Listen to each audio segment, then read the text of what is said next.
All right. Hey, folks, this is Drew Burdick, and you're on the Building Great Experiences podcast.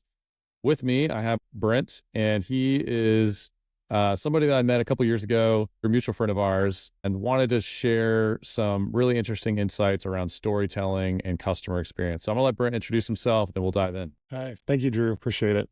My name is Brent Kunze. I'm founder and executive producer at EngineThree. We are a boutique content production house focused on narrative, documentary, and branded storytelling. Last couple of years of my life have been spent running an in-house agency, overseeing photo and video production for a B2B international corporation. But prior to that, my experience was predominantly in sports and entertainment. So kind of in my last role, it was taking the best of broadcast and entertainment and trying to adapt that and bring it into the brand storytelling of working within a B2B company. I wanted to start first with just what is storytelling. Let's define it for the listeners and describe a little bit about what makes great storytelling or a great storyteller. Yeah, storytelling, I mean, it's as old as time itself. It is, first and foremost, a way for us to communicate thoughts and ideas in a way that is compelling, in a way that is entertaining. You could call a one-sheeter or a PowerPoint deck storytelling, but I think the key differentiator in it is whether you've created something that has actually connected and resonated with your audience. And most of the time, you're doing that through appealing via emotions and finding a way to authentically appeal to your audience. When you look at Hollywood's definition of storytelling, it largely falls into this 3-act structure. There's this guy, Cy Fields, who wrote the book on storytelling as we know it today. I mean, any movie you watch, any TV show, kind of follows the same formula and this idea of setting up the story in your first act, having this kind of tentpole moment that moves the story along from that opening act into the middle of the story, where we're really starting to care about what's happening in this story. We're learning more about our characters, and then we hit the second tentpole, this climax moment that is kind of the height of our action, that then carries us into that third act where we resolve that conflict. And so that same 3-act structure of storytelling can be applied to everything from a 7-second pre-roll video on YouTube all the way up to a Hollywood motion picture. And that's really where my passion lies, is helping brands understand that the same techniques and mechanisms we use in longer form storytelling for broadcast, whether it be narrative or documentary, that same type of storytelling structure can be applied to brand storytelling. And it's important because, again, story is about emotion, and why people choose to click and purchase and drive that ROI is because they're motivated through some external force that, whether it be status, whether it be desire, whether it be feeling that their life can't exist without this, or it's going to solve a problem for me. Appealing to them on that emotional level through story is going to be way more effective and way more memorable, so that when your piece of content ends and it's no longer in front of them, that you're still in the back of their mind somewhere, or that they remember your brand the next time they're faced with a choice between you and your competitor. Love it. Yeah, I think, so there's a couple thoughts I have. Just when you think about the intersection of brand storytelling and customer experience, some of the things I think about is like there's a story of how a customer goes through a journey, right? So in customer experience or user experience, there's typically like a persona. There's the people who are engaging with a product or service, and they have hopes and dreams, wants and needs. And part of what you have to do to be able to help those people is tell yourself the story of how they go about engaging with your brand. So there's like that element of storytelling as well. Like you're telling stories internally to help people, stakeholders, understand the human experience. The other thing I think about is, so I believe there's kind of these 4 altitudes of experience. There's product, which is the kind of lowest level, and that could be a digital product, it could be a physical product, and it's basically the thing that people can purchase from you, whatever that might be.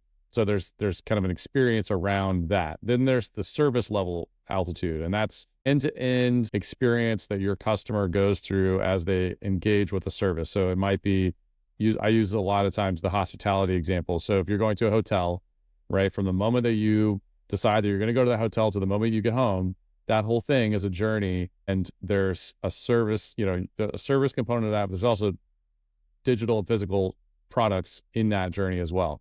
The next level is brand. And this is where I think the really cool intersection of storytelling comes into play. As a customer, if you're engaging with a brand, you're interacting with marketing messages, you're interacting with brand storytelling, you're interacting with, the digital and physical products, you're interacting with services.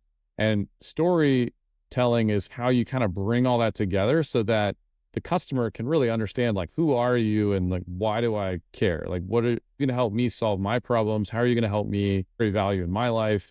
And so I think storytelling is a really critical aspect. And then the fourth altitude is what I call ecosystem, which is basically across brands, right? So a good example I use is Apple Card.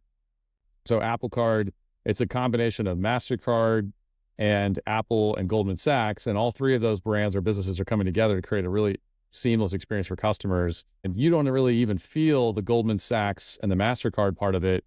You're really just interacting with Apple, but those other brands are coming into it, and they have to tell great stories around how, a great story to the customer around how those, different brands are coming together to make it easier for you to purchase things online or purchase things in person. Anyways, I think let's transition next to our next topic, which is how are brands using storytelling to create great experiences? Well, and I think your hospitality example is a perfect segue into that, because I think, in hospitality, you're kind of setting the stage for that same way. You're building an expectation that you hope will pay off in that experience. I sold wine for a very brief period of my career, and I very quickly realized that in that you're not going to sell a $300 bottle of wine to somebody who normally buys a $50 bottle unless you can tell a great story. You have to be able to set that scene for them and explain to them why they should care and where that value proposition lies. What is the difference? So it might be talking to them about, well, this is a left bank Bordeaux from, a second growth from the, classification, had an incredible vintage. And so you may not be a wine person, but I might be able to appeal to you through storytelling and at least get you interested so that when you taste it, you have an appreciation for it. So I think brands can have storytelling impact them in so many ways that they may not even be thinking about, non-traditional senses. But then we look at how storytelling also impacts experiential. So I think brands sometimes might only think about storytelling in terms of multimedia content. But I think if you then take that same thread and pull it through your experiential piece, whether it be trade shows or in-person activations, I come out of the world of sports broadcasting. So I had a lot of interaction and content that was being produced for in-person experiential activations where a brand was putting themselves right in front of their customers. And that story had to weave itself from the invitation through the experience itself. And then what was the call to action? What was that post experience? And so by creating that seamless experience, we remove the barriers that can get in the way. There's so much noise out there. You're competing for eyeballs, but you're also, the length of your piece of content can get in the way. The putting it on the wrong channel with the wrong length. So I think brands have to be conscious of kind of that total package of storytelling and making sure that they're consistent through all of their platforms. And that's easy when you have one agency, for example, that maybe is overseeing how you speak to your customers overall. It's even more critical when you have a combination of agencies or you're leveraging an in-house agency, but you're also farming some things out still, that you are able to have a consistent story across your entire brand's portfolio of channels and outlets for communication. Yeah. It's funny. I was thinking about something you said, which was, the storytelling, how it's used in sports and hospitality. And I think probably for the folks listening, the misconception might be, well, storytelling is only for these specific types of industries. But actually, that's not true. It can be it's used for any brand, any business, because humans at our core, I've said this at the beginning, storytelling is as old as time, right? We've been telling stories around fires for thousands of years. And if you tap into the human psychology and sociology of storytelling, it can benefit your business, even if you're, a quote unquote boring home services business or a manufacturing company. Brent was formerly working for a manufacturing business, and brought storytelling into that environment, which you would think, this company sold packaging and bubble wrap, not a lot of storytelling, right? Maybe that would be the idea. But I think that part of what separated that brand from others was the storytelling, right? It's a differentiator because their customer, B2B customers, could start to better understand how these different products can be used in their context because they're able to see it, feel it, understand the story around it. I remember specifically, and I don't know if Brent was involved in this, but this was one of this particular company things that they did. They would bring their B2B customers into their space, and they would actually set up a physical environment that they could demonstrate the products to that customer. In this particular case, the one that I'm remembering, I was there one time, and they had a food service, like a kind of fast food chain, came in, and they had a whole setup, and they would kind of walk them through the story of imagine your customer, this now consumer coming to your restaurant, buying food, and now they're using these, packaging products. It helped those executives understand, like, oh, okay, in my context, I can now see how your products would benefit my customers. And a big part of why they were able to do that was storytelling, right? It was telling how those customers can, like, in their, day in the life of a customer, how are they going to use the product? I think, like, those are some of the things that I've seen with brands, how they use great storytelling, both B2C and B2B, right? I think that's another element is people sometimes assume storytelling is only relevant for, consumer facing brands, but people are people, right? And so if you're talking to executives, they still want to be told stories. They still want to understand and be able to visualize themselves using your service or using your product. And the best way to do that is to tell stories. It's funny you mentioned that. When I got there and I started working with building and developing this in-house agency with the marketing organization, I was given an award for forgetting that I worked for a B2B company. And I think it was because I was so focused on, at every company that we were selling to, we weren't selling to a faceless organization. We were selling to another company made up of individual consumers. And so not thinking of them as a monolith, but instead going back to that persona development you did. When you're developing these personas, you're becoming a storyteller. You're telling a story of who you imagine your customer to be. It's another great example that your organization is already doing storytelling. It's just not stopping once you develop that persona. It's then taking that storytelling and continuing to weave it through your content. And I think there's a lot that especially in-house teams can learn from focusing on what is happening and the shifts that are taking place in B2C marketing and finding ways of adapting that into B2B. It's not all going to translate, but there is a way that you can borrow. Hollywood is famous from stealing from the best to make the next thing. Look at who's winning at Cannes Lion. For the first time, they're finally offering a B2B award because B2B marketing is finally being elevated to that point where the industry is taking notice of what's happening. But it all comes down to great storytelling. It is at the heart of everything. It doesn't matter if your visual effects are great, if you have $1 million 30-second spot that you're producing with celebrity talent. If you don't have the story, if it doesn't resonate with your audience, if you don't find a connection point, it's all been for nothing. And that doesn't matter whether you're B2C or B2B. You have to find a way to appeal authentically and connect with that audience if you hope to drive that outcome and that result that you're measuring. Yeah, I was reminded of this thing that I've said a lot. People who know me have heard me say it probably 100 times, but show, don't tell, show, not tell. That's like one of the first lessons in film school.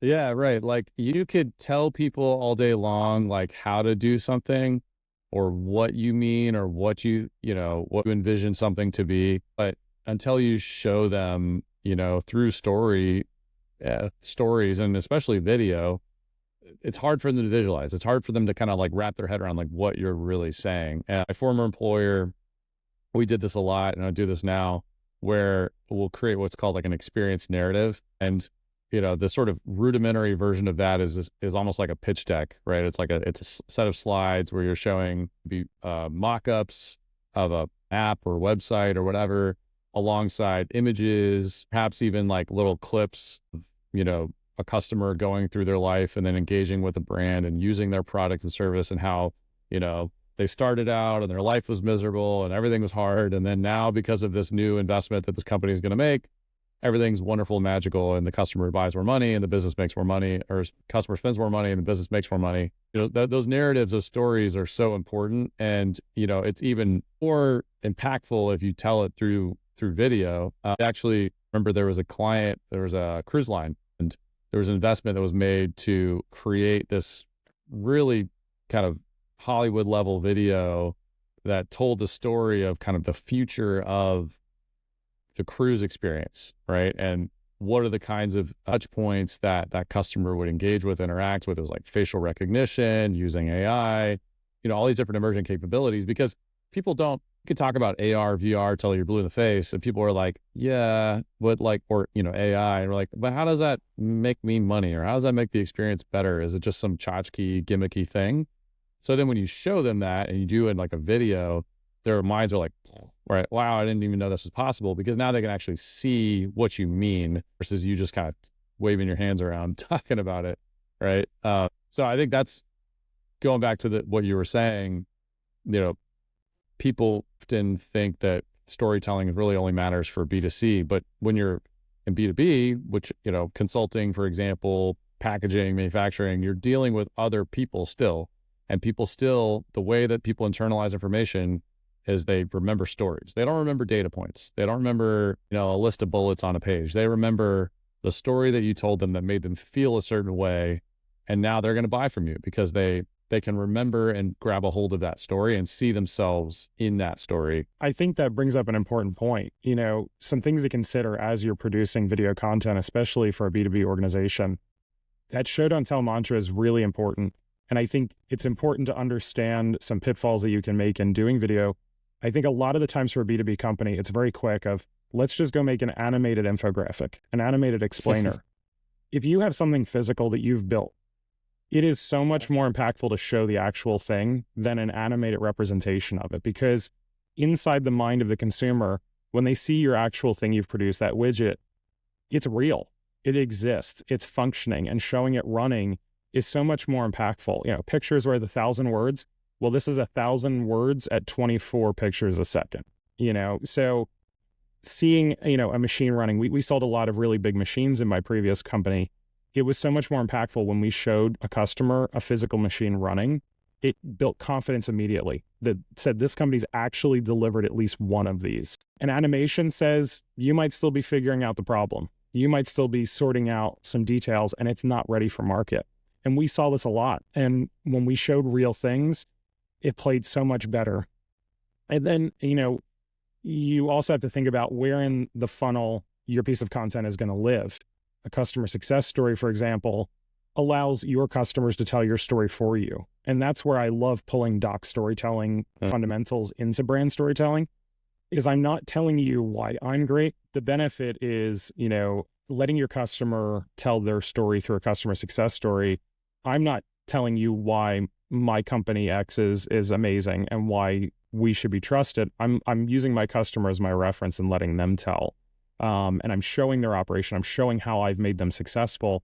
The great piece of customer success story content plays at every part of the funnel. It creates the awareness. It drives that desire to purchase and gives confidence in the purchase.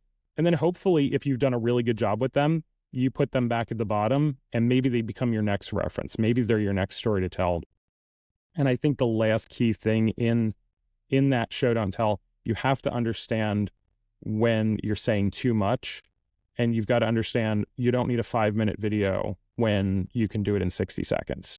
You don't need wall-to-wall graphics on screen when the visual tells that story. Very often we were asked to produce video content that, was just graphic after graphic, and it moves so quickly the consumer didn't have time to even look at the object we were trying to show them because they were too busy trying to read a book.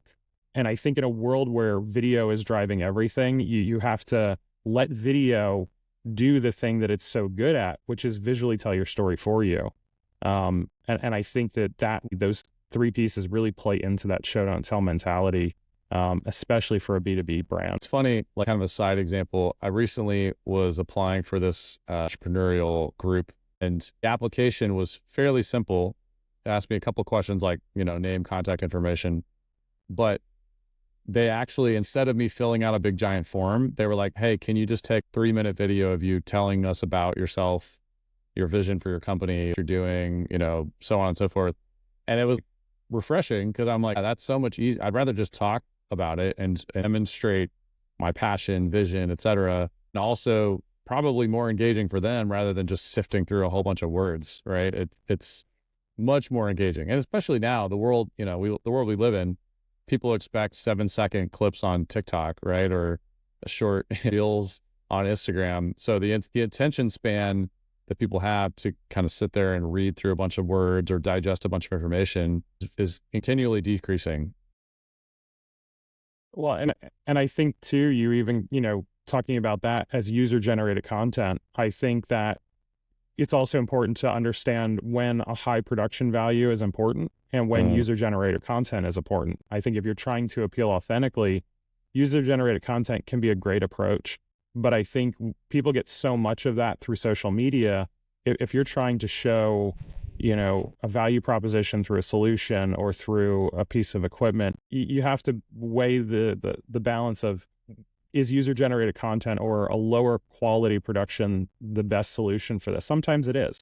If you're going to try and appeal on Instagram or TikTok, you're going to be way better off producing, what feels like user-generated content. I recently bid on a spot for a very large hospitality brand who they wanted to shoot their production two ways. They wanted the high-end, 4K cinematic B-roll of their facilities, but then they also wanted to go back and shoot a vertical. And the RFP was very insistent. It had to be shot on an iPhone. They wanted that authenticity. Even though we were bringing in talent, we were going to bring in lights. They wanted it to feel authentic for those platforms, and they understood that importance of knowing it. And then on the flip side of that, it's important to also have high-end production. I shared with Drew previously, the CEO of Warner Brothers Discovery during the pandemic kind of famously put his foot in his mouth by saying, people were going to accept this idea of user-generated content forever, that it was here to stay. But there was only so long people were going to tolerate watching a Food Network cooking show shot on an iPhone in, this high-paid talent's house. At some point, the market shifted and people said, I want production value back again. So I think it's important not only to figure out what your message is, but how you're delivering that message. And this is one of those, factors that you have to weigh. And that's where bringing in somebody who does video for a living is so vital. These are people who this is all they do, right? My favorite are job postings where they want a creative who knows Figma, who knows Photoshop and Illustrator, who's an expert at producing podcasts, and is Steven Spielberg on the weekends. And you're going to get what you pay for. And if you're making a large investment in video, trying to figure out how to deliver your message, what channel to use, is it user-generated or higher-end production value? Sometimes it's important to step back and go, maybe we need some more information. Maybe we need to gather some more data so that we know how to get our message across to our customers the most effective way. Yeah, I could go on a whole diatribe about the unicorn hunting that companies are trying to do right now. Like, we just need, somebody on Upwork, give them $5 and then, do all the things for, our business. I think people are going to find out that, to your point, you get what you pay for, right? And anyone who kind of claims they can do it all is probably blowing smoke. Anyway, I think that you said something about the authenticity piece, and then also how quality of the content doesn't have to be, Hollywood, quality for different formats, different channels, different, modalities. I think it's really important to help people discern, like, when should I use this super cinematic video versus this, real authentic clip from my phone of me behind the scenes showing people kind of the real deal. So it kind of transitions nicely to the next topic, which is like tips and tricks. I think it'd be great to kind of get from you some of the things that you recommend to your clients when they should leverage very well-produced video versus when they should leverage maybe more authentic, more, shot with your iPhone kind of thing, as well as any other tips and tricks you have around storytelling. I think the first one that I always get, should I shoot this vertical or horizontal? If you don't know, shoot it horizontal. More of the outlets in today's world use a horizontal frame of video. So you can always reframe. So that's usually the first question I get is, should we shoot this vertical for social first? I think the other question we get is that question of, what level of production value is important? And I think usually it's budget driving that. And I get two different types of clients. I get clients that come in and they want to be, a bid.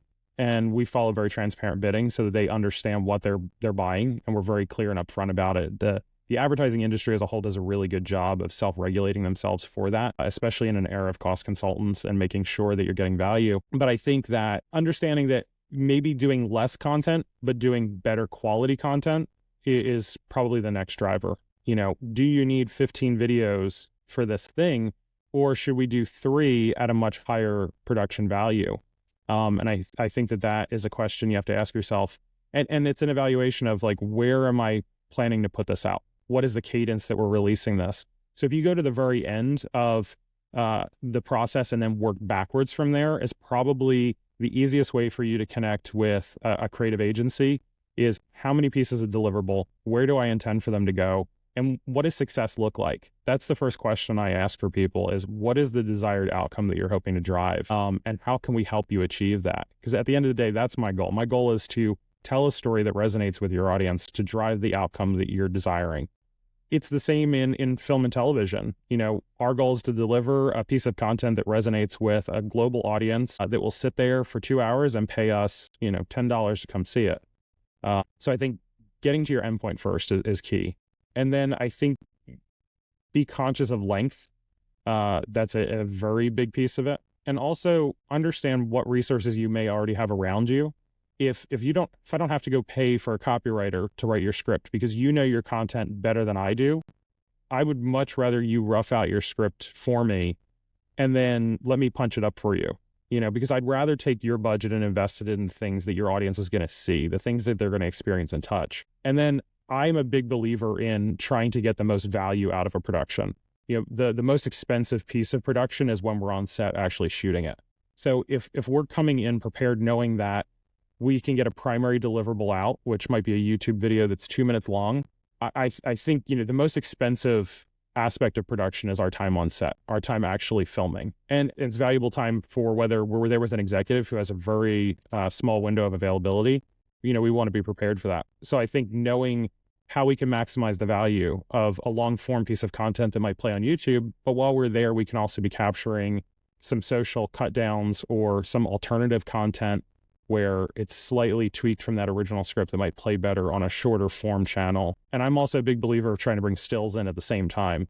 For a little bit more money and a little bit more effort, usually you can capture stills of your moment at the same time as you're capturing video. And that's even more important in a social first world where you're going to need a poster image for your piece of content, right? If you just let YouTube's algorithm determine what that poster image is for your video when you upload it, you're missing an opportunity of giving a person a reason to stop and click or stop their scroll. And then probably my biggest pet peeve is your audio has to be good.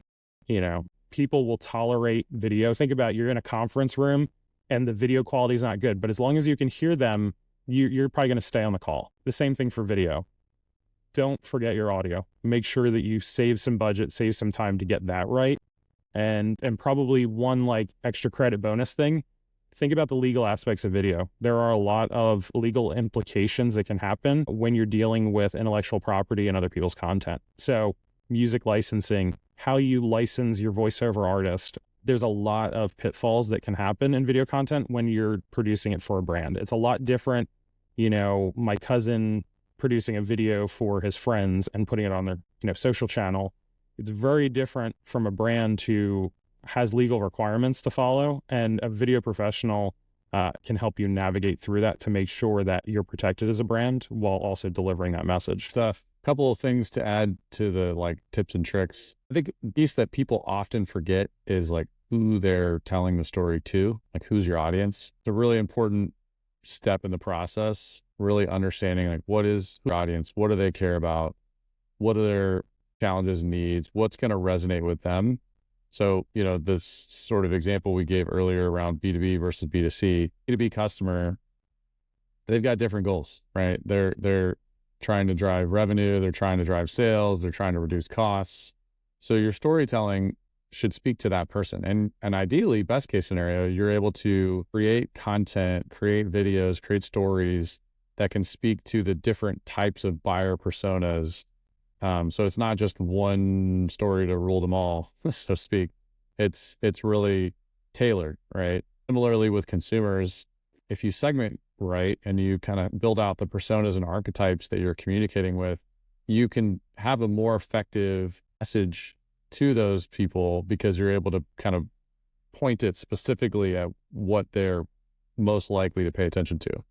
So I think, anyway, know your audience. There's a lot of ways to do that.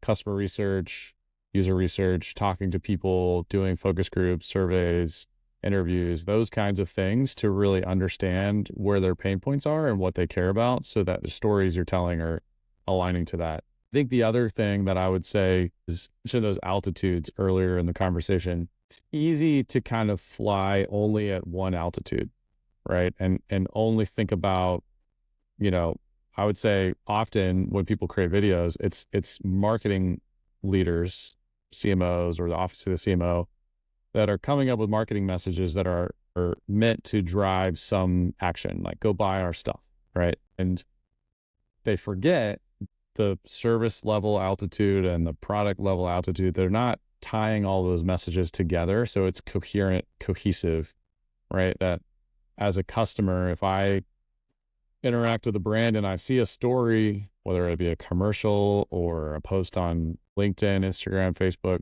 Twitter, whatever, all of the different social channels, and then I go actually buy the product and the product is bad, the service is bad, right? Then you're like, well, you lied to me. Like, the story is not true. And now suddenly your story is rendered ineffective, right? And potentially even harmful to the brand because you haven't actually thought about how do you make sure that you're able to back up the value proposition that you're claiming in your stories. And so I think being able to understand who your audience is and being able to think at those altitudes and bring it all together so that your messaging makes sense and you're able to deliver on the promises that you're making in your stories is really, really important. So I'm going to do a bit of a bonus round. I didn't set Brent up with this one, but I'm going to kind of get him off the cuff. We, in the last 18 months, 2 years, have seen a tremendous spike in AI. There's so much talk about AI all the time.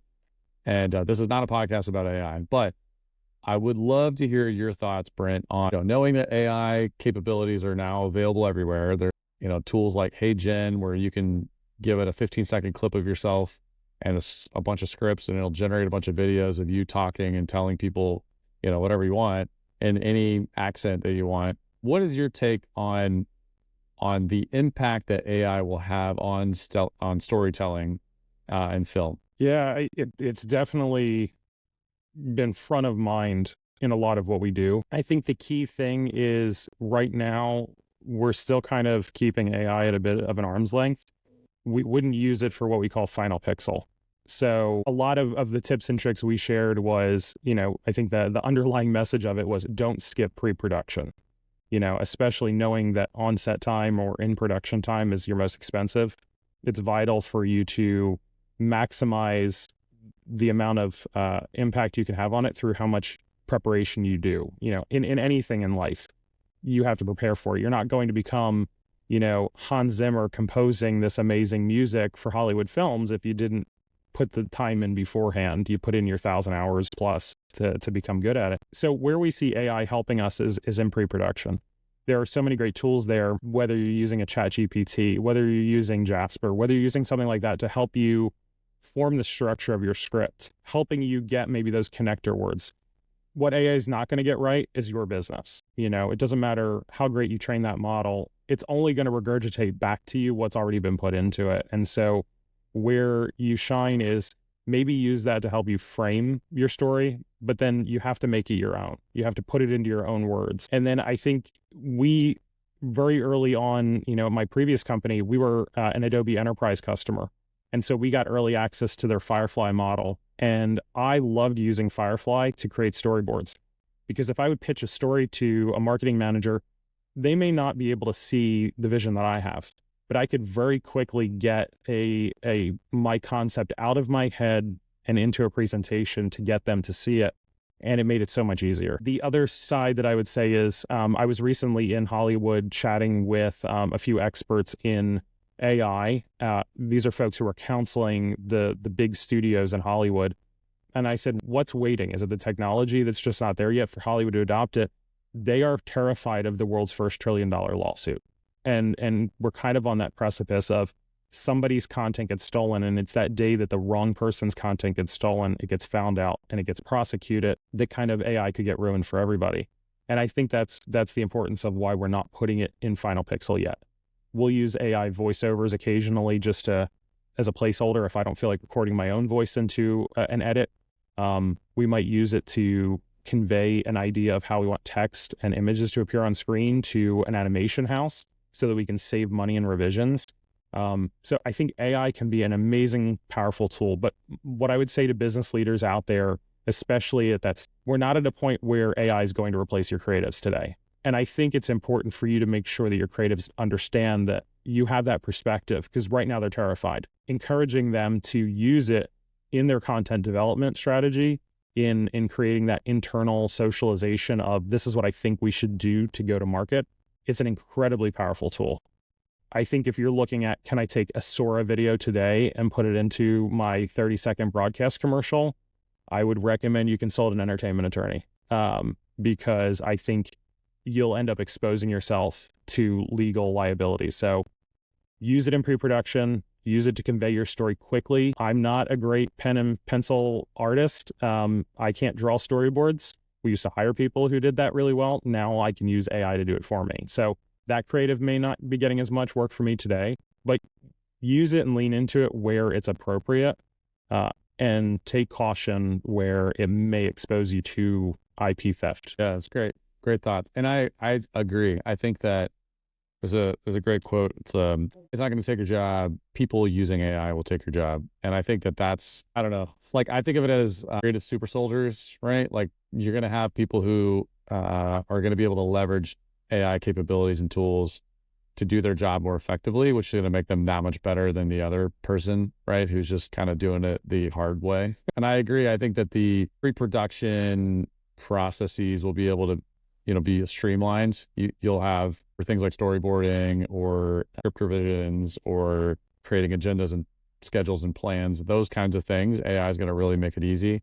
To your point, I would definitely not generate video and just use it straight up. You're probably going to end up with some problems. Also, I think we're still in the world where things are very much uncanny valley.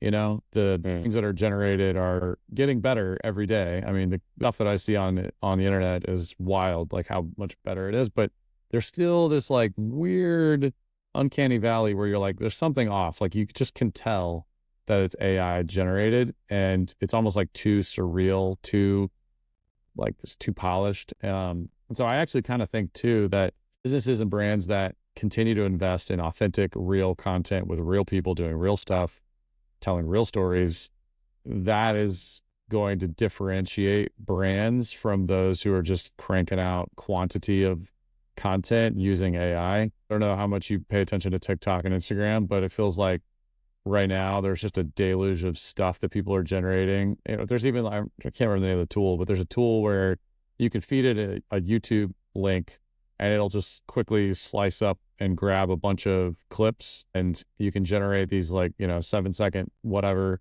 You can it puts captions on it, it adds some other content to it, and you can drop it off on a faceless Instagram, account or a faceless TikTok account and use to drive affiliate marketing dollars.